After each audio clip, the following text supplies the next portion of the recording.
Is that a possibility na isuspend rin natin yung VAT? Handa ang Senado na gawin yung kinakailangan namin gawin para makatulong kami dyan. Sa pagbaba ng presyo ng diesel at gasolina, ano ba talaga yung pwedeng gawin ng gobyerno?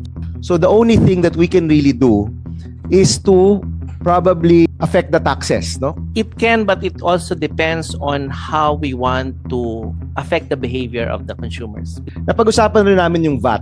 VAT is 12% of the price of fuel at the gas station. Is that a possibility na isuspend rin natin yung VAT? Pag-usapan natin, maybe with DepDev and DOF, if there is a need to lower this, magandang mapag-usapan, makompute na natin kasi yung taong bayan naghahanap ng agarang tulong. And the excise tax is one, but VAT actually will be a bigger subtraction in the pump price. So please discuss it, Yusek Winpina. Maraming salamat. Yeah, thank you very much, Your Honor.